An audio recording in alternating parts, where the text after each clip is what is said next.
Greetings to all of you and welcome to the 23rd session of our journey through the book of Revelation. I'm Pastor Timothy Muse, lead pastor here at St. Paul's Lutheran Church in Alliance, Ohio. It's a joy to be with you today as we gather around and talk and share and move through this book of Revelation. Like I said, this is session 23. For those of you who are just joining with us, starting this journey, I certainly would encourage you to check out the previous sessions, even back to the first session where we talk about numerology, symbolism, recapitulation, all the things that come up in apocalyptic literature. Also, I would encourage you to have a Bible in front of you as we go through this study. It can be any kind of Bible. It can be printed or on screen, any version or translation or transliteration. I work with the New Revised Standard Version. That's the version that I will be using, but you're welcome to use whatever version you would like. But it is important to have the Bible in front of us. It's important to have the Bible open so that we can read, so that we can examine, so that we can see actually what the printed word says. One of the things about biblical work, one of the things about the Bible is I think that a lot of people have an idea of what it says, but are oftentimes amazed when they actually dig into the word and find out actually what it says. And sometimes they are two very different things. So that's why we are walking through the Bible, through the book specifically, word for word, verse for verse. We're not examining every word. We'd be here for an eternity, but we are looking at every verse and getting the context and getting the idea and getting what the writer is saying, what John is seeing, also how it can apply to us in our lives, how we can apply it to our own existence, our own reality. So that's where we're at. So welcome. It's great to have you here. It's great to be part of your day or your evening or whenever it is that you're watching this. Thank you for being a part of it. Thank you for welcoming me into your time, into your experience. So we're going to continue on now. We're at the end of chapter 11. The end of chapter 11. As we know, the Bible is broken down into books, and then each book has chapter and verse. And usually chapters and verses, usually chapters break at thought patterns or thought pieces or sections. When the canonical scriptures were brought together, when the canon fathers were bringing the scriptures together, and then the later authoritative scriptures, they brought forth the verses and the chapters. Like I said, usually things break in what we would understand as an organized pattern. But sometimes they don't. Sometimes they don't. And here's one of those examples. If we were going to break this, truly break this at a thought organization pattern, then verse 19 of chapter 11 would actually be the first verse of chapter 12. Because verse 19 of chapter 11 is a new thought pattern. It's a new vision, a new direction that we're going here in the book. It's a new section in the book. It starts something new. It actually reads kind of as though it is connected to the previous, but it actually is pointing to what's coming next. What's coming next. It is a transition verse. So that's why we stopped last time at verse 18. And that's why we're picking up now at verse 19 rather than carrying all the way through to the end of the chapter. Because the new verse here, verse 19, actually opens up a number of different things I wanted to make sure that we touch on. So this is Revelation. Revelation is the last book of the Bible. It's the last book of the New Testament. So in your Bible, you should be all the way to the end. If you have maps in the back or concordances or definitions or glossaries, it'll be before that. So Revelation is the last book of the canonical scriptures. And we're in chapter 11, and we're going to look at verse 19. Then God's temple in heaven was opened, and the ark of his covenant was seen within his temple. And there were flashes of lightning, rumbles, peals of thunder, an earthquake, and a heavy hail. So this is a transition verse. We have just finished the previous woes. The seventh trumpet has been blown, and the victory is won. The victory is won. God is victorious, and that just kind of wraps everything up with a bow. But then this idea of recapitulation. So we go back in and we re-examine this same idea battle of good versus evil, God versus the devil, humanity in the middle.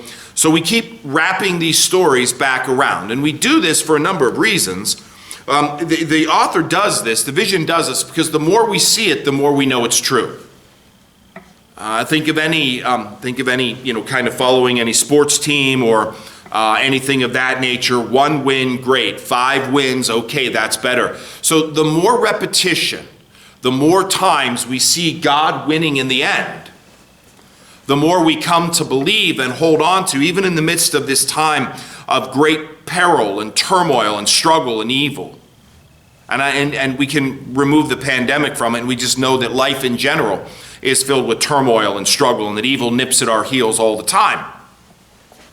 So the more we see this, the more times that this story wraps around of God's ultimate victory, the more times John is given the vision of God's ultimate victory, the stronger we can stand in God's ultimate victory, even when it is the darkest, even when the storms are raging, even when life is hard, even when we're not feeling victorious, when we're feeling beaten down and broken and hurt. Even then, we see this story of victory over and over, and because we see the story of victory over and over, we come to feel this, acknowledge this, accept this. And so that's why we're plunged back again. Recapitulation. We're telling the same story with new details. That's why we're plunged back into this again. And this verse here, this transition verse, is a very important verse because it opens up a couple of things. Talks about God's temple in heaven.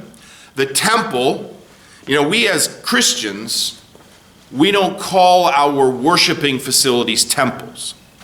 We call them churches, which the actual meaning of the word church is community, ecclesia, the gathering. We call our buildings churches or church buildings. So we understand back from the earliest part of our identity that God's residence is not in a building, that God's residence is in the people, and that the building, whatever building it is where God's people gather and God resides. Again, not in the building, but in the people. That's why we can see Christian churches gathering in schools and movie theaters and bowling alleys. They gather in their own buildings. They gather outside. It's the gathered people that constitute the church, not a building. However, in the Old Testament, it was the building. It was the temple. Because God resided in the temple, and you went to the temple to experience God.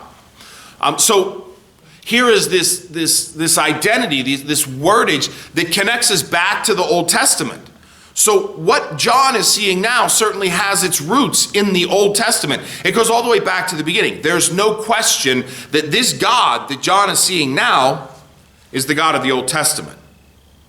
That what's happening now stretches back to the story of Israel, back to the beginning. Again, and this is very important because we don't want to think that God who's doing all this and this Jesus, that they just cropped up one day in the middle. No, this has to go all the way back to the beginning. It's the circular notion of God. This has to go all the way back to the beginning of history, the beginning of time itself, to the origins of creation. So when we get words like temple, we have a very strong vision of Old Testament. And again, keep in mind that the author and the first hearers of this revelation, well, they still would have had strong Jewish connections. So we're 2,000 years removed from that. We have it intellectually, historically, but these people still would have had it very viscerally, it would have been very much alive. And in the temple, so God's temple in heaven was opened, which again signifies God's release. If we go back to the crucifixion, the very crucifixion on the cross, when Christ dies on the cross, one of the things that happened is the temple of the curtain is torn in two. Okay? Now this temple, this curtain is the curtain that surrounds the Holy of Holies, which is the internal piece of the temple. And in the Holy of Holies, that's where God's throne was. That's where God resided. God was protected in the Holy of Holies. And the ritual was that the priest chosen from the temple priests would go into the Holy of Holies and light the incense on the altar and bring the prayers of the people to God. So God was very much unapproachable. We'll remember the story of Jesus' birth. Zechariah, who's the father of John the Baptist, was the priest of the month. When the angel Gabriel spoke to him in the Holy of Holies, he didn't believe him, he laughed, he was struck mute. That's all in chapter 1 of Luke.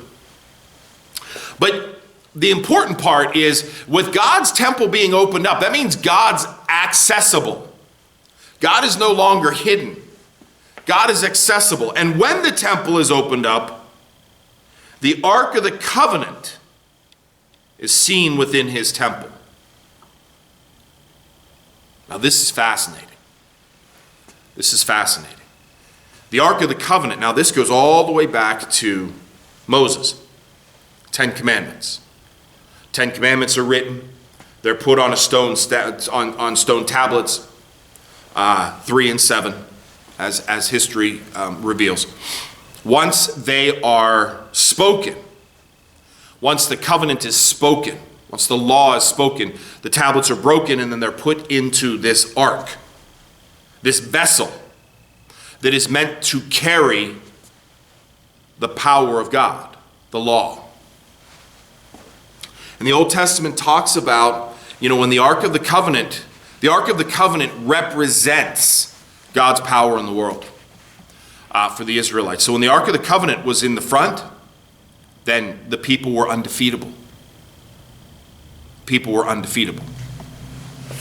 Well, through time, and we see the Ark of the Covenant is alive and active during the reign of David, during the reign of Solomon.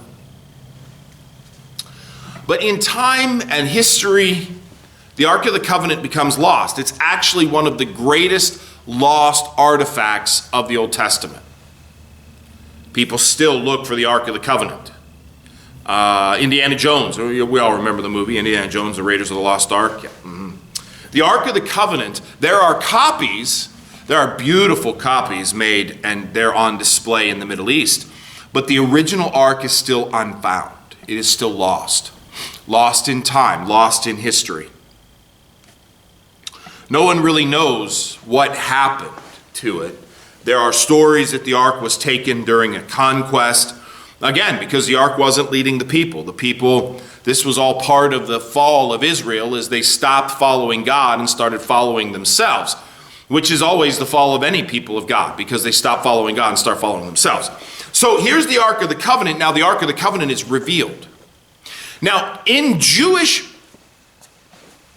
history, in Jewish literature, in Jewish lore, in Jewish myth, in Jewish story, is that the Ark of the Covenant was hidden by God before the Babylonian captivity, so that Nebuchadnezzar and the Babylonians wouldn't get a hold of the Ark of the Covenant, that power of God thing. So it was hidden, and the Ark would be revealed when it was the end time. The ark would be revealed when it was time for the consummation, when it was time for the return of God, the parousia, the ecclesia, whatever word you want to call it. So now with the ark being revealed, we go back into that myth, that conversation, that idea that now is the time for God's ultimate return. Now is the time for God to be exalted, because the ark, which had been lost into time and lost into history, was hidden by God until such time that God would be victorious. So the two things that we get here, the two visions, one is that this temple in heaven is opened. God is no longer removed. God is no longer hidden. God is accessible. God is accessible in the temple. The doors are open. And that's really one of the powerful keystones of Christian conversation, Christian belief, is that through the life, death, and resurrection of Jesus, through the incarnation, the holy birth, through his life on earth, his passion, his crucifixion, his death, and his resurrection, God becomes accessible. God has come down to be like us, and so God becomes accessible. So when John sees this opening in heaven, it is a vision of God becoming accessible. no longer removed, no longer out of touch. And really, quite frankly, I mean, we gravitate toward people who have similar experiences than we do. Think about this for a minute. A new restaurant opens up in town, and you read the reviews and you read the menu, and it all sounds good here, but then you talk to someone who's gone. They say, oh yeah, it was great. Okay, you're much more inclined to go. Not because of the menu or the reviews, but because someone you know, that knowledge, that closeness, that intimacy, it gives you that encouragement to go and try it for yourself. Which is why 80% of church growth, over 80% of church growth, comes from friends inviting friends. I mean, look, you can have the greatest product in the world, but it is when someone invites you to come. Hey, come check out what I'm enjoying, what I'm experiencing. Okay, so when God becomes accessible, so this goes signifies to God. In Jesus, God comes down and says, no longer do you need to know about God up here, but you can know about God here. You can touch God, you can feel, you can wrap your arms around God, you can experience God at a personal level. And that changes things. Because now God is a personal experience as well as a corporate and communal experience. That changes things. So this idea of the temple being open in heaven, powerful stuff. And the Ark of the Covenant revealed end time, God's power, and it comes with God's power. What do we get? Flashes of lightning, rumbles of thunder, rumblings and peals of thunder, an earthquake and heavy hail. All of these things represent cosmic power. God is always shown either in or around thunder and lightning. Think about when Moses is up on Mount Sinai. There's thunder and lightning. When God speaks the words to Jesus on the Mount of Transfiguration, people think they hear thunder and lightning. When Paul is thrown from his horse on the road to Damascus and the risen Christ speaks to him, people say they heard thunder and lightning. They heard thunder. So this is cosmic power, and these are things that, again, we've only gotten a grasp on in the last 100 years or so, intellectually. Why do thunderstorms happen? What generates lightning? But we still use the old mythological words. That storm looks angry. Storms don't have emotions. That was a violent storm. Okay? We use these mythology words to give life. We anthropomorphize. Yeah, that's it, anthropomorphize. We give human characteristics to non-human things. We do that all the time. How many television shows make animals talk or what have you? But when we look at the weather, even the weather people, and we all use that mythological term. This is an angry storm. It's just a storm. But in the ancient, because we know where it comes from, but in the ancient world, they didn't. So when you move from a nice, bright, sunny day to a massive thunderstorm, it would feel violent and angry. Power of God. Remember, this is a God of wrath. So when the temple is opened up and that God comes strolling out, it's a God of wrath with thunder and lightning and earthquakes and hail. Hail is a cosmic phenomenon that, again, we figured out in our modern science, but it hasn't been that long. Our knowledge of the world and how it works scientifically is really only in its juvenile stage. Most of us, actually all of us listening to this grew up in the scientific age. Scientific age probably started late 1800s, early 1900s. It depends on what historian you talk to. Well, we all grew up in the scientific age. So for us, science is just all part of the identity. But science is a relatively new discipline in Earth's history.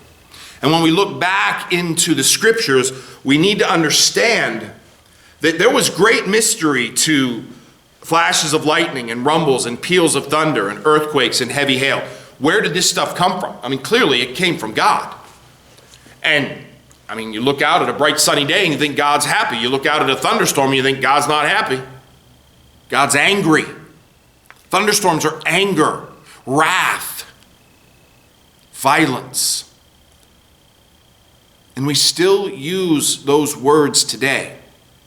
We still incorporate those words into how we talk about the weather. So this vision is a powerful vision, and it opens up where we go next. It opens up where we're going now, and we're going to start to see some things that that are now different than we've seen before. So we're at chapter 12. I mean, that was a long time on one verse, but you can see again. This is the importance of studying the Bible. We have no timeline. I mean, we can do 100 sessions on this book. We have no timeline, but we want to make sure that we dig in and understand how not only this relates to the reader and the writer, what the Bible is trying to say, but also how it relates to us and how we can apply it to our lives. And how we apply things around us to our lives. And where those things come from, and why we do what we do. Like giving emotion to a storm. There is no emotion to a storm, any more than there's any emotion to the virus that is gripping our lives right now. There's not. This virus has no emotion. It has no. It has no feeling to it. It doesn't relegate. It just infects.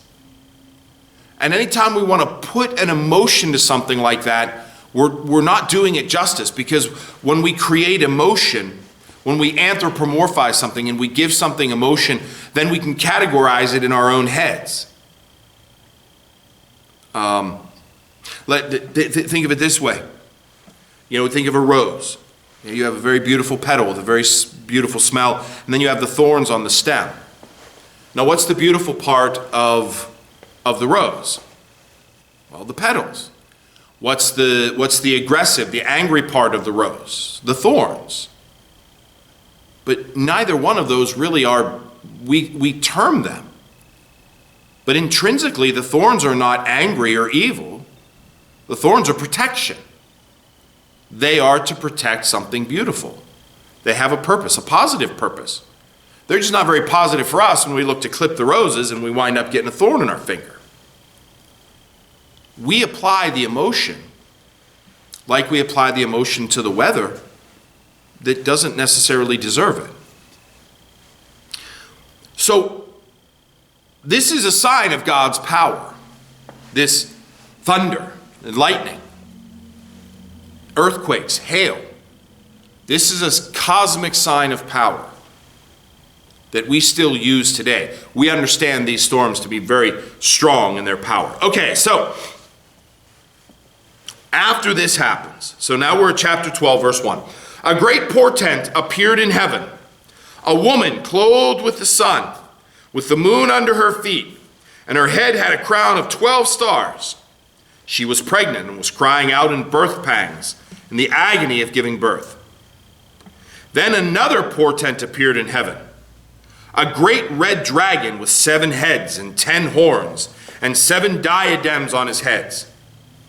His tail sweeping down 1/3 of the stars of heaven, and threw them to the earth. Then the dragon stood before the woman, who was about to bear a child, so that he might devour her child as soon as it was born. She gave birth to a son, a male child, who is to rule all the nations with a rod of iron. But her child was snatched away and taken to God and to his throne. And the woman fled into the wilderness, where she has a place prepared by God, so that she can be nourished for 1,260 days. Okay, well, that's a lot of imagery. That's a lot going on there. What we're now doing is we're moving into a different focus. We're moving now closer to that center. Remember how I said in New Testament history, you have heaven above, hell below, and earth is in the middle. And that we as humans, we are the ones playing out between God and the devil. Okay? The devil's trying to convince us to draw away from God, be embraced by the world, and God is trying to draw us to the throne. So what we're seeing here, a great portent in heaven, angels, angel army, gathered, and out of that portent, John sees a woman. Okay? Now, the vision here, not only is the portent in heaven, but the portent is also looking down to the earth. The woman that we see here, listen to it. Clothed with the sun, with the moon under her feet, and on her head a crown of 12 stars. This is a vision of the people of Israel. God's chosen. The people God has chosen not only to contain the covenant, but bring forth the Messiah. So this is a vision of the birthing, of the coming forth of the Messiah. So here is this woman, the bride of God. Okay? Again, and remember that this is a very patriarchal society, very patriarchal understanding. So God would be male in the people's understanding, father, male. And so the people of God would be termed in the partner, the female. Okay? Again, we can talk about, as that vision changes throughout history. And I'm not arguing that it is either right or wrong. I'm just telling you that's where the scriptures come from. That's how the society is laid out. So what we have is God in the male role, and we have the woman who would be the people of God, the Israelites. That would be the crown with the 12 diadems, or the 12 stars, excuse me. All encompassing, again, and remember, part of the reason why the earth and the sun are part of this vision is because the Roman cult, the Roman people worshiped the sun and the moon and the stars. They were godlike figures. But the God of Revelation is a God who is over them, which we have all the way back to creation. That's why we have the creation of the sun and the moon and the stars. So it's very clear that the God of creation, that the God of the Bible created those things. That the God of the Bible is bigger than those things. Okay? All right.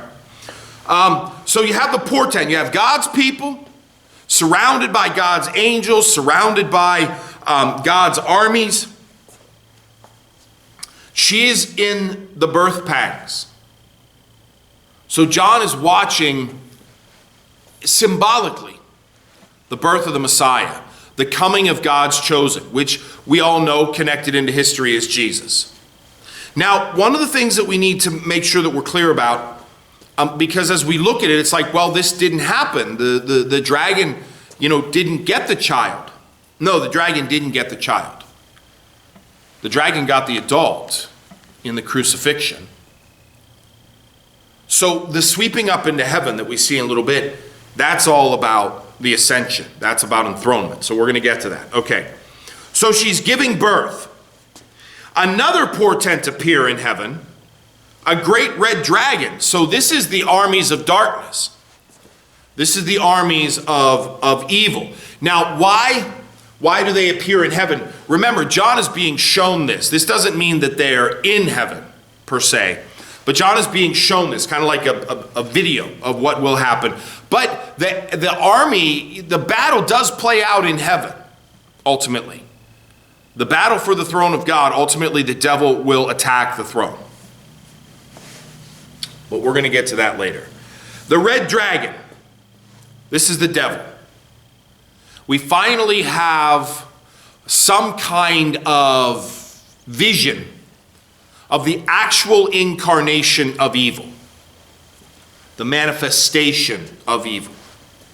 Up to this point, we really haven't had that. We've alluded to it. There's been allusions and visions. But now we're finally getting to this incarnation. And I want to step back here for just a minute.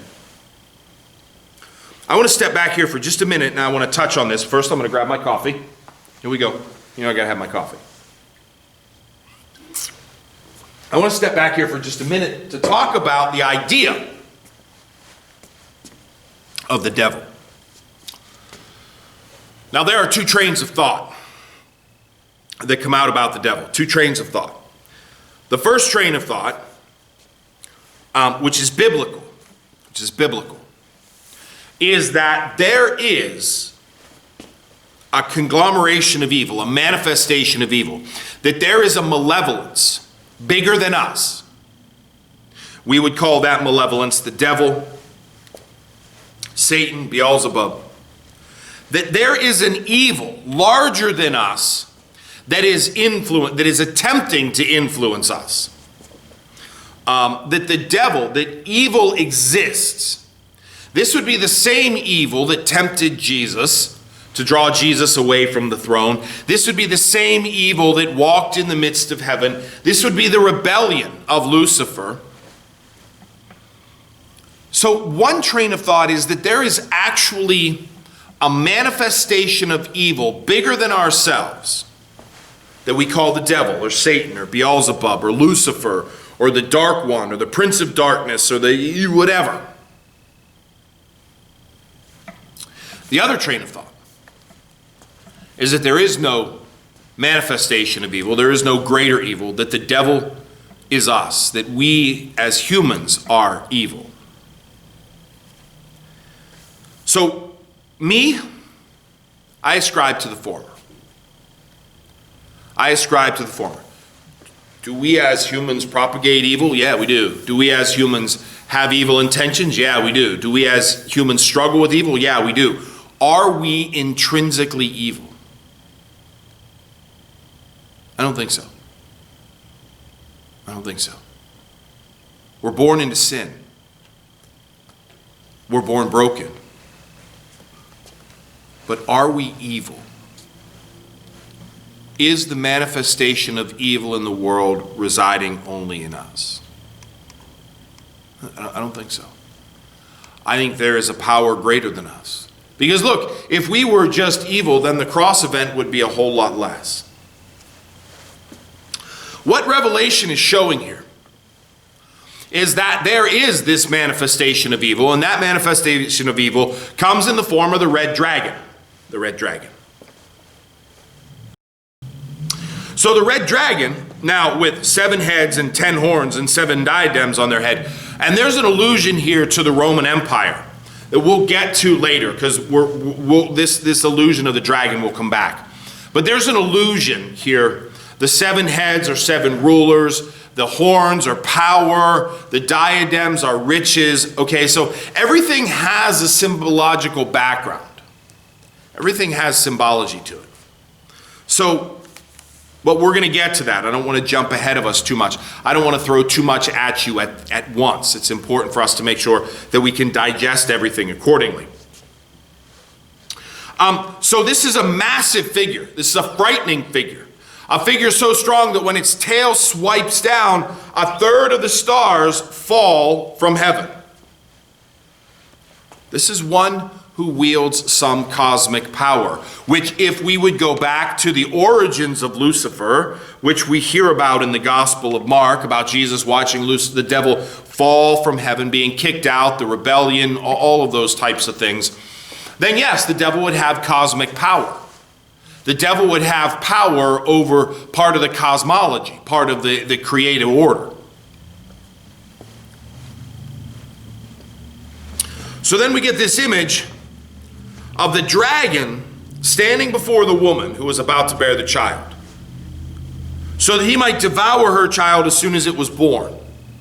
The dragon's job, the dragon's desire, is to eradicate the Messiah, which was the devil's job working through the Pharisees and the scribes and the chief priests and the Romans when Christ is crucified.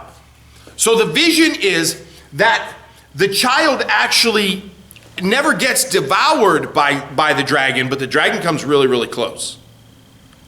The dragon comes really, really close in the crucifixion. So the devil, is waiting to devour the Messiah. Because if the Messiah doesn't come, then God's people aren't redeemed. And if God's people aren't redeemed, then the earth falls into chaos and the devil wins. In a nutshell, that's pretty much how it is. So the dragon is waiting. And you can paint whatever vision you want, but the dragon is waiting. And so that the dragon might devour the child, so that evil might devour the ultimate gift of good. Does this mean eradicate it, kill it? Not necessarily. But if there's a little bit, just a teeny little amount of evil or sin or doubt or rebellion in the Messiah, then the Messiah is not the Messiah. That was the goal of the devil in the temptation of Jesus in the wilderness. The devil wanted Jesus to bow down to him. But the devil really just wanted Jesus to turn away from God. That was the goal. Turn away from God, that's all I want you to do. So, the woman gives birth to a son, a male. Again, this would all be messianic. The Jews would not accept a female Messiah. That just wouldn't happen. So the woman gives birth to a male who is to rule all of the nations with a rod of iron. This would be connected back to the Davidic covenant. The leader of the throne of David would rule with an iron rod, with power and might. The problem, and that's one of the reasons why it was so hard for a lot of people to accept Jesus as the Messiah, because he didn't come with that fierce might and anger. He came in silence and quiet, and he came with peace and gentleness. So she gives birth to a male child, is to rule all the nations with an iron rod. But her child was snatched away and taken to God and to his throne. And the woman fled into the wilderness, where she had a place prepared by God so that she could be nourished for 1,260 days. So think about the events, okay? So let's transpose this into actual historical events. Think about the events. Jesus is born into the world, crucified, risen, and ascends to the throne. So the devil loses. And Jesus is going to rule with an iron rod. This does not make him a violent ruler. This does not make him a terrible ruler. It just means that there will ultimately be a point where grace ends and judgment begins. At some point in God's salvific history, the last chance will be offered, and that's what this is all about in the book of Revelation. There will be a point where no longer is redemption an option. And that's why we haven't seen it yet, because God's not ready to draw that line yet. So God's chosen, God's child, is taken up into heaven, enthroned. That would be the crucifixion, resurrection, and ascension. That the living Christ, post-resurrection, ascends to the throne and takes his place at the right hand of God. So that'd be crucifixion, resurrection, and ascension. So the child is snatched away, if you will, taken to God and to his throne. Jesus sits at the right hand of God. The Messiah sits at the right hand of God. So that prophecy is fulfilled as John sees it. And the woman fled into the wilderness. The Israelites, the Jews, they disperse. After the temple is destroyed in Rome, they disperse. But also, more importantly, the word spreads throughout the world. This Jesus, the story of this Messiah spreads and nourishes and grows. but only for a time. An extended amount of time, but only for a time. There will be an end to the Jesus story. And that end will come when everything dies and is reborn. That end will come at the last judgment. Because once Jesus fulfills the role of the Messiah, of the Son, through last judgment, and heaven is filled, and those who aren't in heaven are kicked out of God's grace, then the job of the Messiah is done. He will then become the one who is celebrated and part of the ruling, the throne. So what we need to see, and the role of Christian will ultimately be done. You know, we look out and we see Christianity as an ongoing process, and for us it is. We were born into a time of Christianity. There's a time of Christianity now, and there will be a time of Christianity until Jesus comes back. But the followers of Christ, that follower will come to an end when heaven and earth are destroyed and the new heaven and earth are made. Then we will change into something else. Then we will be gathered around the throne. We will no longer need that idea of being disciples of Christ, because Christ will have brought us to the throne itself and we will be perfect.